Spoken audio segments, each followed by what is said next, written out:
Nandun yan kung gusto nyong tignan. Yung pangalan na William Marion Branham. At gusto nyo rin magkaroon ng mga libro nung sinimulan nilang i-tape ang kanyang mga aral. 1,100 messages na kumpleto. I-search nyo, i-google ninyo William Marion Branham The Table. At dyan makikita ninyo, pwede nyong i-download yan at magkakaroon kayo ng lahat ng mensahe niya pag mayroon kayong Android na cellphone or tablet or laptop. At dyan makikita nyo lahat, yung kabuuan ng lahat ng kanyang ministry, mga aral, at kung paano in-expose yung panahon na ito, at yan yung 7 kapanahunan, at kung paano niya ito ipinanumbalik yung mga dating katuruan na kung saan ay nakasulat dun sa Joel 2:25 na kinain ng balang, kuliglig, yung apor and sex na nandun dun sa Joel 2:25. Nakahula doon na yung mga katuruan ng mga apostoles dito sa panahon ng Alpha Age ay mawawala, kakainin. Pag sinabing kakainin, hindi ito ipapangaral, kundi ito ay papalitan. At ang gagawa nito, natural, ay Antikristo. Pag sinabing Antikristo, si Christ ay salita, siya ay word, ito namang darating na ito ay magiging anti-word. Natural, ang kanyang banner ay Christian, ang kanyang banner ay mangangaral din na Kristiyano, pero ito ay mayroong pagbabalat kayo, kundi kanyang papalitan ng mga turot aral nandito sa Biblia. Yon ang specific na task niya na ipapanauli niya sa panahon na ito. At very specific yung mga aral na yan na nawala.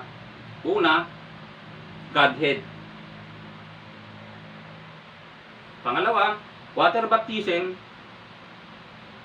At ang isa sa pinaka-highlight para sa akin na mensahe niya na na-unfold dito sa time na ito ay yung pinangaral ko na nakaraan na the serpent seed.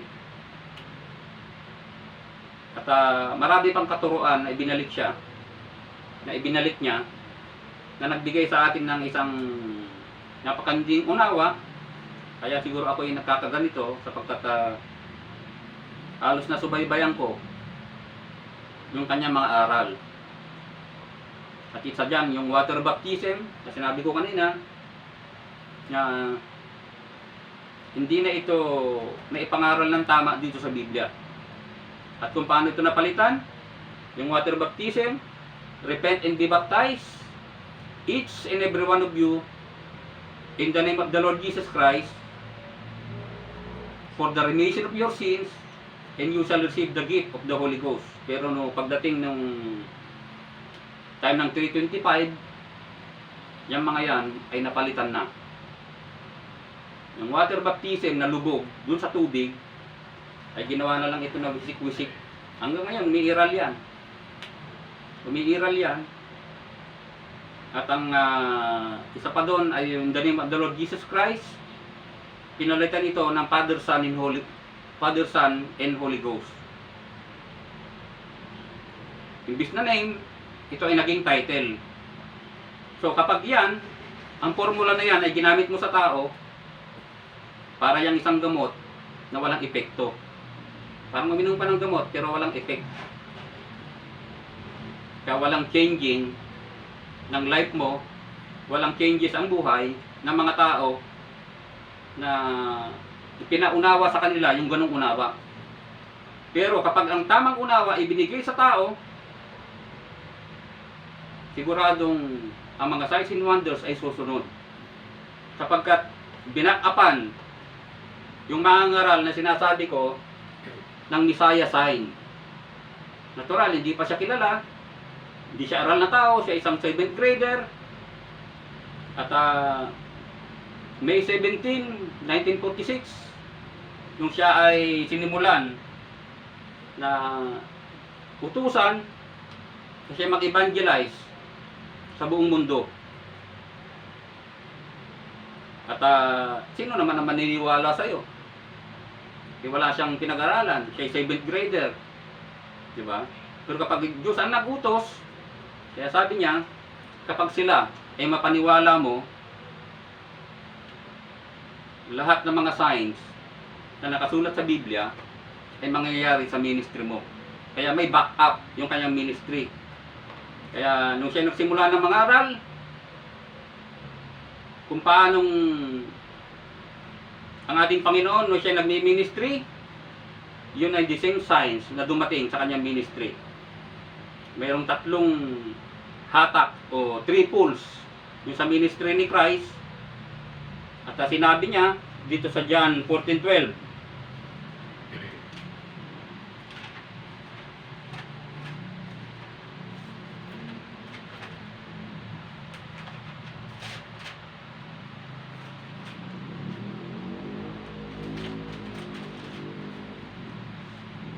sabi dito, katotohanan sinasabi ko sa inyo, ang sa akin ay sumasampalataya, ay gagawin din naman niya ang mga gawang aking ginagawa, at lalong dakilang mga gawa kaysa rito, ang gagawin niya sapagkat ako'y paroroon sa Ama. Yung mga gawa na sinasabi niya, si Christ, yung siya nagsimulang mangaral sa mga tao, maraming mga inaalihan ng demonyo, maraming mga may sakit, mga incurable disease, mga kitungin, maraming mga bulag, iba doon, since birth, bulag, dinala sa kanya, at ang lahat yon ay nagsigaling. At isa sa pinakamemorable dito, kahit patay, sa kanyang panalangin ay nabubuhay. So, ang ministry ni Christ ay may 3, kumbaga matatawag nating hatak. Yun ang unang hatak niya, healing the sick. Dito siya nagsimulang maging popular. Dati walang nakakilala sa kanya. Pero sabi ko nga, one time, meron akong namimit dyan sa baba na gifted. Kinukwento niya yung mga kinapanalangin niya. Sabi ko sa kanya, yan ay isang gift. Kaya ako sa kanya, alam mo ba na yung gift na yan, kapag yan ay pinagyaman mo, ikaw ay magiging popular? Sabi ko sa kanya, pwede ka nga dyan magtayo ng sarili mong reliyon. Kaya ako sa kanya, dahil dyan sa gift na yan na nasa iyo. Pero yung gift na yan, kaya ako sa kanya, hindi mo po pwedeng maging batayan ng iyong kaligtasan. Kaya ako sa kanya, hindi mo pwede maging batayan sapagkat yung kapangyarihan na yun na kay Christ na magpagaling, isinare niya rin sa kanyang mga apostoles. Sabi ni Lord, marami nga anihin, pero konti ang mga ani. So ibig sabihin, marami mga tao may sakit, marami may mga karamdaman, pero paano magagawa yun? Nag-iisa ako. So isinare niya sa mga alagad niya. Isinare niya. Kaya ang ginawa niya, isinare niya sa mga alagad yung makapangyarihan at humayo sila. At yun, talaga namang galak na galak sila sapagkat lahat ng patungan nila ay gumagaling. At inaalihan ng demonyo ay lumalayas ng mga demonyo. Takbo sila kay Christ, sabi nga nun, Panginoon, galak na galak sila eh. Ang mga demonyo ay nag-aalisan, yung mga may sakit ay gumagaling. Sabi ni Lord sa kanila, mapalad kayo. Huwag niyong ikagalak, sabi niya, kung yung mga bagay na yan ay nangyayari sa inyo, lalo sa mga ipinapanalangin niyo.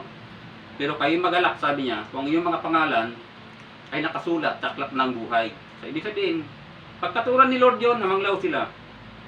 At nagbulong-bulungan sila, sabi nila, sino kayong maliligtas? So, ibig sabihin, hindi mo yung pwedeng maging batayan, hindi ikaw ay ligtas na, kahit na ikaw ay nagpapagaling. Kaya marami mga tao at that time, sabi ko, pagdating ng time, sisingilin eh. At yung iba, magpapakilala sila yung totoo mga mensahero. Sila yung totoo. Kaya marami madidisib at that time. Sa time na ito, marami madidisib. Meron tayong kilala na nabantog. Gifted. Sa panalangin, ito kailan lang namatay. Pangalan niya Father Suarez. At nagtayo siya ng isang iktap-yung lupa yata yun. Mayroong shrine doon, nagpupuntahan yung mga tao para pagalingin at yumaman yung tao. At siyempre, yung mga tao, walang kaalam-alam. Akala nila, yun lang ang binibigay ng Bible sa tao. Yun ang kagalingan niya. Hindi mo pwedeng kapitalin sa Biblia na ang gospel lang ay pagpapagaling lamang ng mga may sakit. Tama yun, pero laman yan. Pero pagdating sa kaluluwa, wala yang kinalaman. Kaya nga, binigay ko sa kanya yung verse, sabi ko sa kanya, basahin mo yung Matthew 7. Ako sa kanya, pinabasa ko sa kanya ito.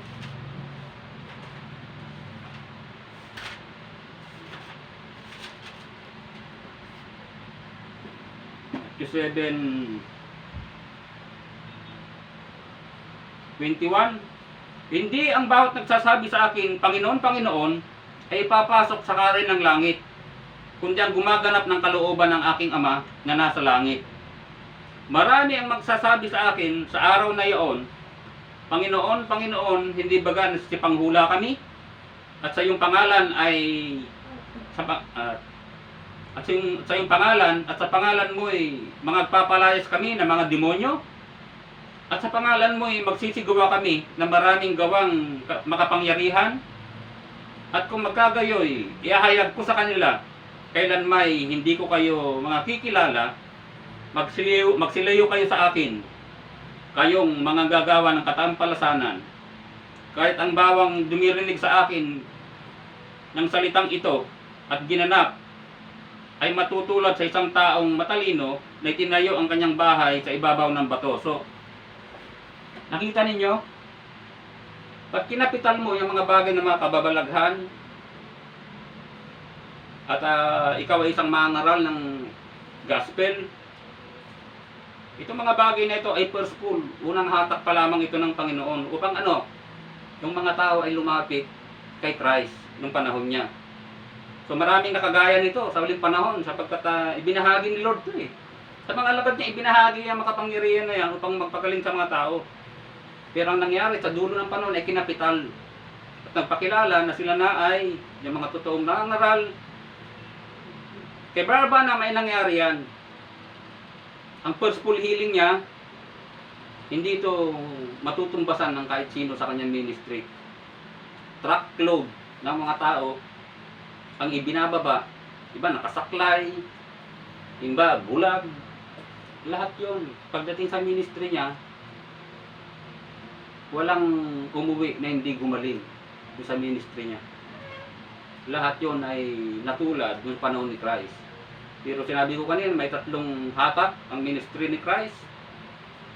Ang purpose yan upang pangaralan yung mga tao. Yung mensahe, supposed to be dapat ang pakinggan. Ang sumunod, ito na. Dumidiscern niya na siya ng puso't isip ng tao. Yung kaloob-looban na ng tao ang dinidiscern ng salita. Katulad din ni Barabanam, Espiritu ni Elias,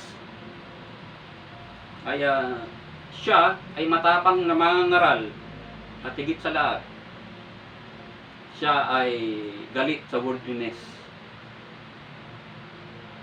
Galit siya sa mga hindi kaaya-ayang kasuotan, lahat yun kanyang pinagbabakbakan sa time niya. Kaya yung mga tao na tawang-tuwa sa ministry niya, sinuporta ng ministry niya dahil nakita nila yung gift sa kanya. Nakatulad ng gift ng Panginoon, yung kapangyarihan ng Panginoon na siya nandito sa lupa, unti-unti nitong nabawasan. Ano ba yan? Bakit pati buhay namin pinakikialaman? Pati pamumuhay namin di na lang niya hayaan. Siya naman ay tinawag lamang bilang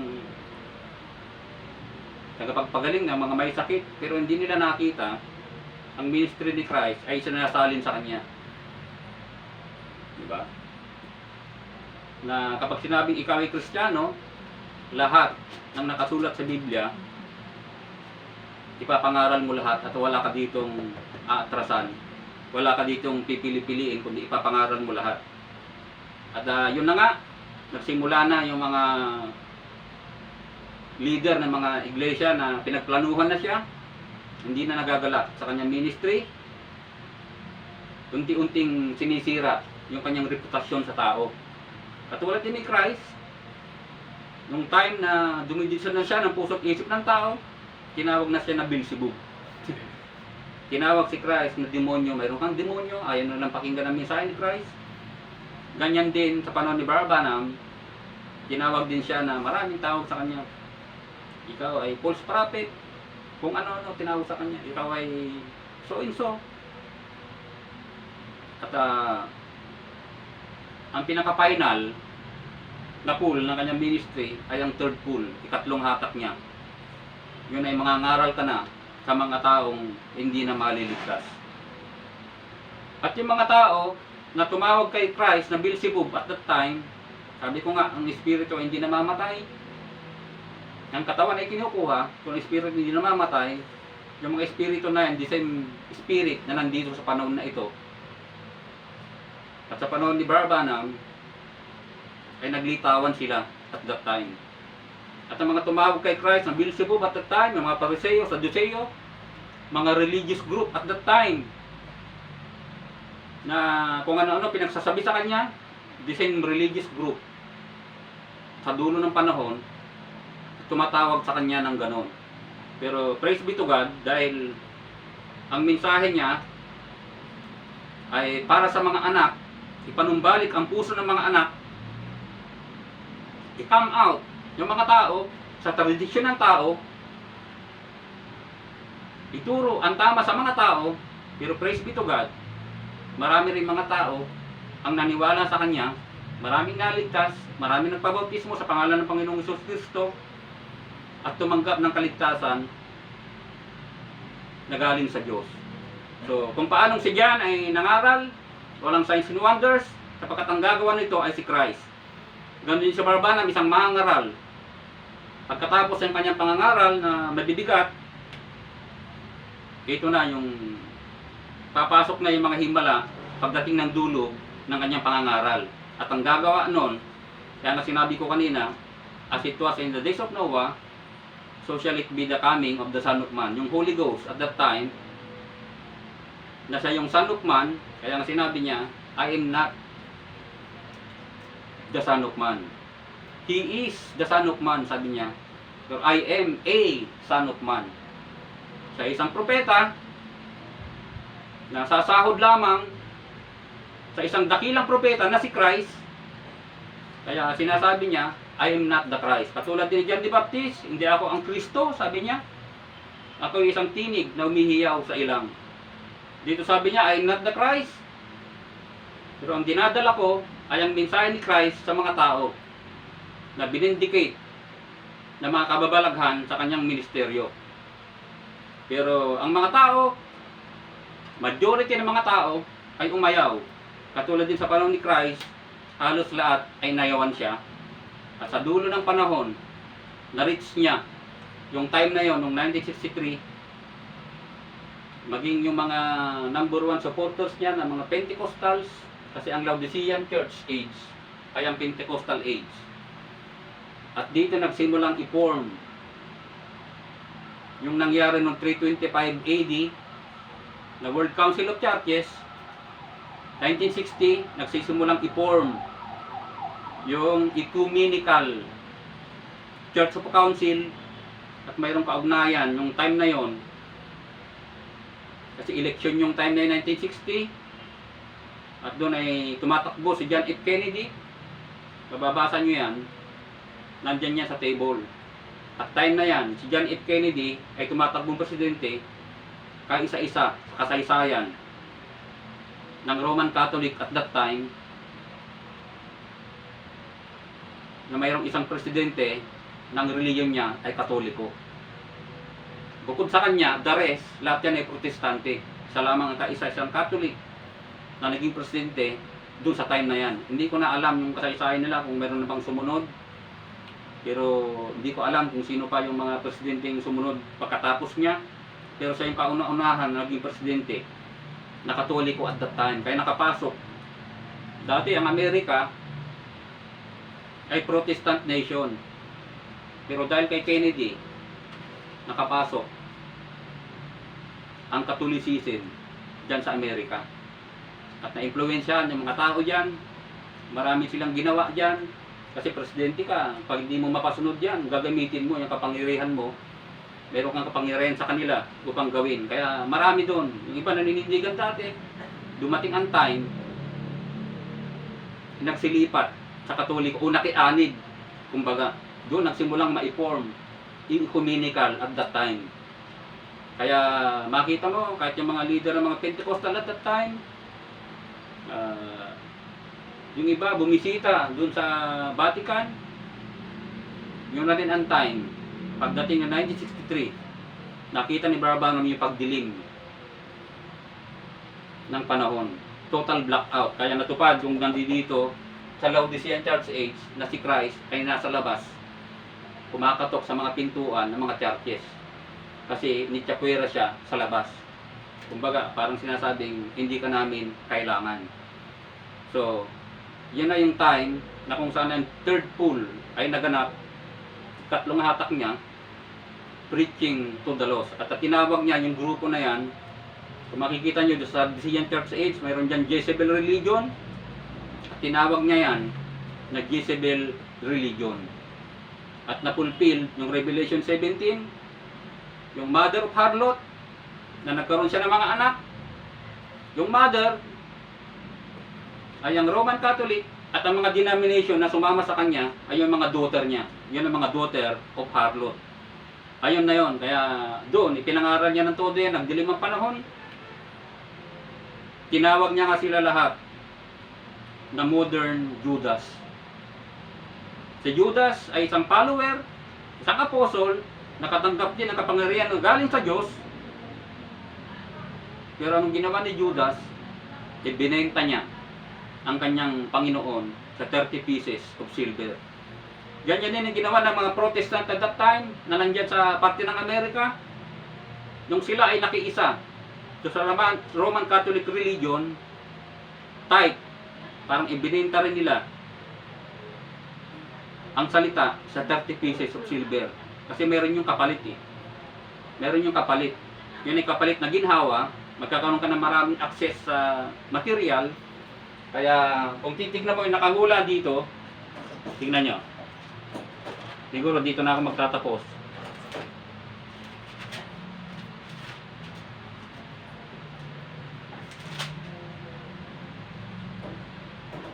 At sa anghel ng iglesia ng Laodicea, isulat mo ang mga bagay na ito ay sinasabi ng siya nawa ng saksing tapat at totoo ng pasimula ng paglalang ng Diyos. Nalalaman ko ang iyong mga gawa na ikaw ay hindi malamig o mainit man. Ibig ko sanang ikaw ay malamig o mainit, kaya sapagkat ikaw ay malahininga at hindi mainit o malamig man, ay susuko kita sa aking bibig. Sapagkat sinasabi mo, ako'y mayaman at nagkamit ng kayamanan, at hindi ako nangangailangan ng anuman, at hindi mo nalalamang ikaw ay aba, at maharalita, at dukha, at bulag, at hubad. Yan ang pagkakahula sa Laodicean Church Age, sa dulo, na siya ay aba, hubad, maralita, pero siya ay mayaman. Tandaan ninyo, sabi ko nga, nakamit nila ito dahil sa pakiki-isa nila. Ang benepisyo ng pakikisa nila ay yung mga kayamanan na ito na kanilang tinaglay. Kaya nga wala silang problema sa pagtatayo ng malalaking katedral, malalaking simbahan, access sa politics, kasama lahat yan. Pero nung sabi ng Bible, ang salita, tayo ay aba, hubad, maralita, at tinawag sila na modern Judas, ibinenta nila ang kanilang pagpapanganay sa 30 pieces of silver. Supposed to be sila ay mangaral na Christian, pero nakiisa ka sa isang pagan religion,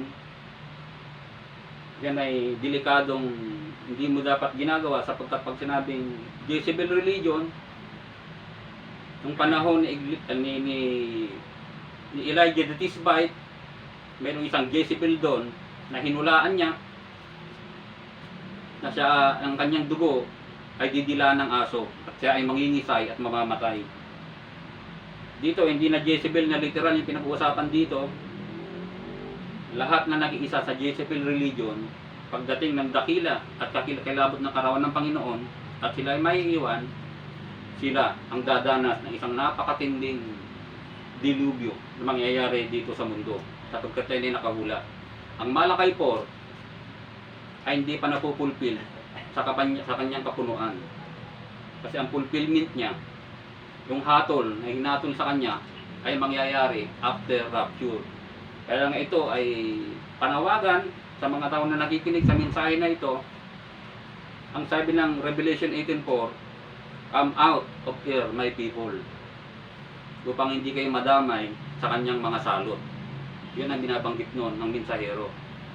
Yan ang mga tinuran ng prophet, "Come out of here, my people." At yan ang sinasabi ko sa umagang ito. Nare-remind kayo tungkol sa mensahe na ito, magsilabas sa kanya, bayan ko, at mamuhay ng tama sa kanyang salita na nasusulat dito sa Biblia. At wala kang dadagdagan at wala kang babawasan. Hallelujah. Amen. God bless you all.